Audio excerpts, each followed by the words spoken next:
신명기 20장 10절에서 20절입니다. 저와 번갈아 교독하고 마지막 절 함께 읽겠습니다. 내가 어떤 성읍으로 나아가서 치려할 때에는 그 성읍에 먼저 화평을 선언하라. 그 성읍이 만일 화평하기로 화답하고 너를 향하여 성문을 열거든 그 모든 주민들에게 내게 조공을 바치고 너를 섬기게 할 것이요.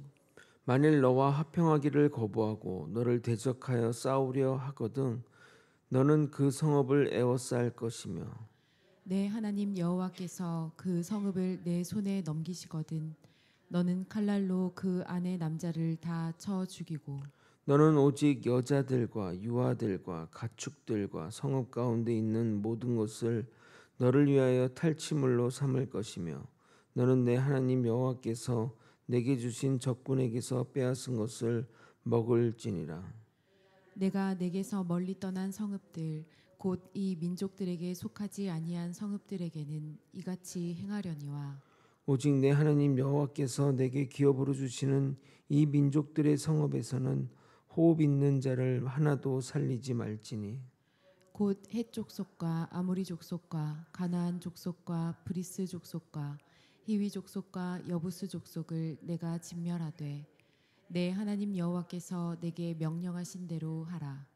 이는 그들이 그 신들에게 행하는 모든 가증한 일을 너희가 가르쳐 본받게 하여 너희가 너희 하나님 여호와께 범죄하게 할까 함이니라. 너희가 어떤 성읍을 오랫동안 애워싸고 그 성읍을 쳐서 점령하려 할 때에도 도끼를 둘러 그곳의 나무를 찍어내지 말라. 이는 너희가 먹을 것이 될 것임이니 찍지 말라. 들의 수목이 사람이냐 너희가 어찌 그것을 애워싸겠느냐. 함께 읽겠습니다. 다만 감옥이 아닌 수목은 찍어내어 너희와 싸우는 그 성읍을 치는 기구를 만들어 그 성읍을 함락시킬 때까지 쓸지니라. 아멘. 이스라엘 민족이 가나안 정복 가운데 두려움으로 떨 것을 염려하여 모세는 지도자에게 하나님이 함께 하실 것을 격려하라고 지시합니다. 이것은 단지 심리적인 요인에서 말하는 것이 아니라 실질적인 이유로 말하는 겁니다. 우리의 전쟁은 우리만의 전쟁이 아니라 하나님이 함께 하시는 전쟁입니다. 믿는 자의 삶은 결코 혼자가 아닙니다. 내 힘으로 혼자 살아왔던 인생이 얼마나 고되고 힘든지 빨리 깨닫는 것이 우리가 이 땅에서 잘 사는 비결인 것입니다. 또한 하나님은 전쟁에서 열애시킬 자를 예로 제시했는데 우리에게 주시는 영적 깨달음이 있습니다. 전쟁의 승리도 중요하지만 인생의 중요한 시기를 놓쳐서는 안 된다고 하시는 겁니다. 얼마나 가정과 인생을 소중히 여기는 하나님이십니까? 우리 믿는 자는 사회생활 가운데 일과 가정의 구분이 중요하고 어느 것 하나 절대 소모되지 않도록 해야 합니다. 일을 위해 가정을 일방적으로 희생하거나 가정을 위해 일을 일방적으로 포기해서는 안 됩니다. 일터와 마찬가지로 가정도 또 하나의 사역지라는 생각을 가져야 합니다. 그동안 사역자들은 가정을 희생시키고 사역에만 올인했지만 그렇게 해서는 안 됩니다. 가정과 사역의 균형이 하나님이 바라시는 우리의 삶의 모습입니다. 지난 성경 본문에서 또 중요한 내용이 하나 있는데 전쟁 가운데 부정적인 자와는 함께해서는 안 된다는 겁니다. 부정적인 자는 하나님이 우리와 함께한다는 사실을 잊게 만들어 우리가 가진 능력을 발휘하지 못하도록 만듭니다. 결국 그들은 전쟁에 참여하는 형제들의 마음을 낙심하게 만들 것입니다. 주님을 믿는 자는 절대 부정적이 되어서는 안 됩니다. 오늘은 전쟁 관련 규례입니다. 전투 대상별 전투 수행 지침이 달라지는데 그 달라지는 내용이 무엇이며 전투 시 주의사항을 살펴보므로 우리에게 주는 영적 깨달음을 살펴보도록 하겠습니다. 모든 규례 가운데 하나님의 뜻이 있음을 깨닫고 규례를 정하시는 뜻을 알아가는 저와 여러분이 되시길 예수 그리스도 이름으로 소원합니다. 가나안 정복 전쟁을 보게 되면 하나님이 매우 호전적이지 않나 생각할 수 있는데 그렇지 않습니다. 나중에 살펴보겠지만 가나안 정복 전쟁은 가나안 민족의 악에 대한 심판의 성격이라 강하게 진멸하라고 말씀하신 것이지 일반적인 백성들과의 전투에서는 먼저 화친을 제안하는 것을 볼 수 있습니다. 그런데 화친의 조건이 서로 간 동등의 관계가 아니라 주종의 관계를 설정하자는 것이니 그것이 전쟁과 다를 것이 무엇인가 이야기할 수 있습니다. 그러나 당시 모든 나라가 이러한 관계 설정으로, 즉 주종의 관계로 나라 사이에 조약이 이루어졌지 다른 조건의 나라 간 조약은 없었다는 겁니다. 한 나라에는 법과 제도가 있어 국민이 동등한 법을 적용할 수 있고 통치자가 정하는 대로 그것들을 만들어낼 수 있지만 나라 간 공동으로 함의된 조약이 없기에 그것을 나라 간 있는 조약으로 확대할 수 없다는 겁니다. 지금이야 유엔 같은 기구가 있어서 나라 사이에 조약의 모범이 생겼지만 당시 나라 간 조약은 이렇게 조공을 받고 조공을 바치는 그런 것을 통해 화친하는 것 외에는 없었습니다. 이스라엘 나라만 다르게 하겠다고 주장한다고 될 일이 아니라는 것입니다. 그래서 항상 말씀드렸듯이 하나님이 말씀하시는 이 신명기 규례는 기존의 법과 질서 가운데 규례를 제시한다고 말씀드린 겁니다. 그럼 모든 제도를 다 무시하고 그냥 하나님의 양심대로 그 규례를 정한다고 한다면 어찌 그것들이 실질적으로 적용하는 법이 될 수 있겠냐 이 말입니다. 그러나 화친을 거부하고 전쟁을 하겠다고 나선다면 가나안 민족에게 했던 것처럼 그들을 처리하면 되는 겁니다. 12절과 14절입니다. 12절부터 14절을 읽어드리도록 하겠습니다.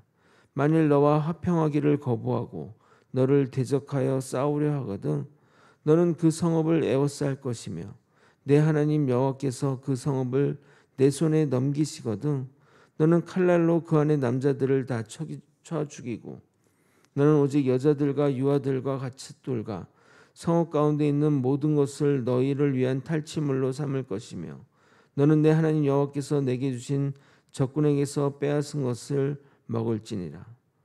그러니까 가나안 족속이 아닌 다른 일반 어떤 그런 족들과의 전쟁을 통하면 그 전쟁의 참여자들 남자들만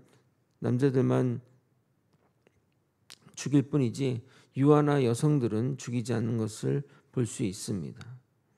그리고 여기서도 제한 사항이 하나 있습니다.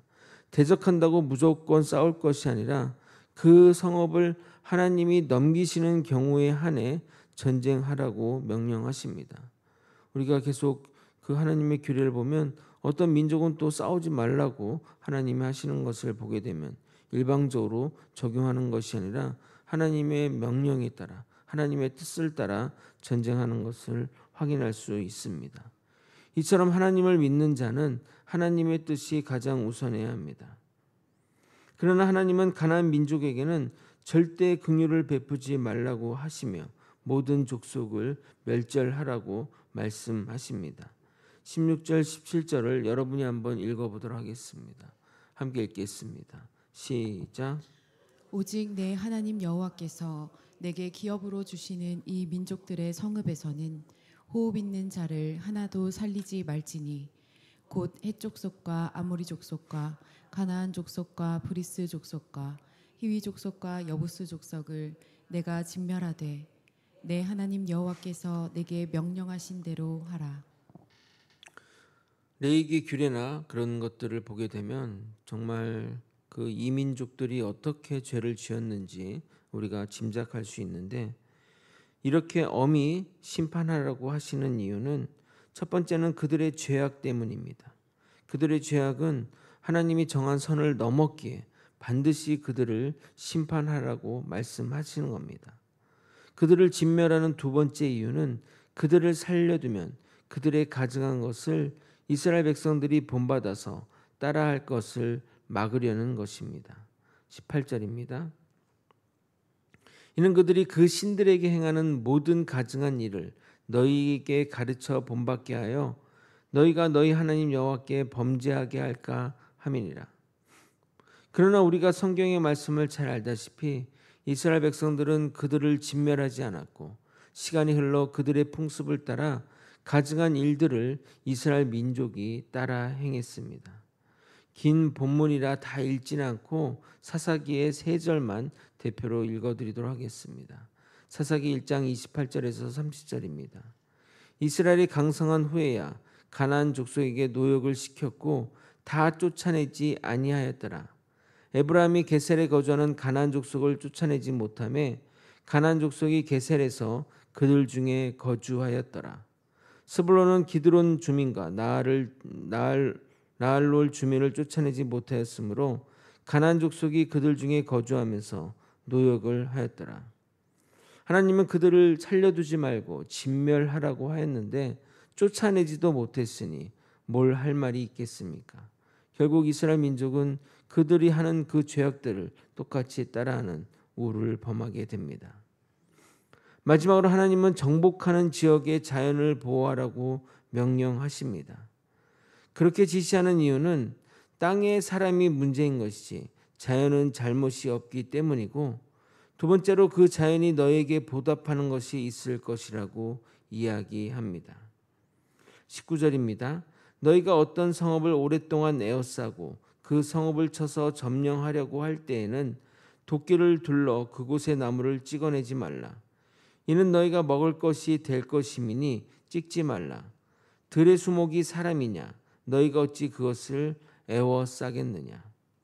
가끔 잔인한 전쟁을 보게 되면 그곳 생활 기반을 다 진멸하여 다시는 사람들이 살지 못하도록 함으로써 그들이 다시는 우리를 공격하지 못하도록 하는 경우가 있는데, 하나님은 그렇게 하시지 말라고 말씀합니다. 죄악은 인간이 저질렀기에 진멸의 대상이 되지만 자연은 잘못이 없기 때문에 자연조차도 심판을 하지 않는 하나님의 성품을 우리가 볼 수 있습니다. 하나님이 주신 자연 또한 하나님의 창조물로서 우리는 그 자연을 귀하게 사용해야 합니다. 특히 과목은 건드려서는 안 되고 전쟁에 필요한 장비를 만들고자 수목은 사용해도 된다고 말씀하시며 거기에 또 제한 사항이 있음을 확인할 수 있습니다. 20절 여러분이 한번 읽어보도록 하겠습니다. 시작.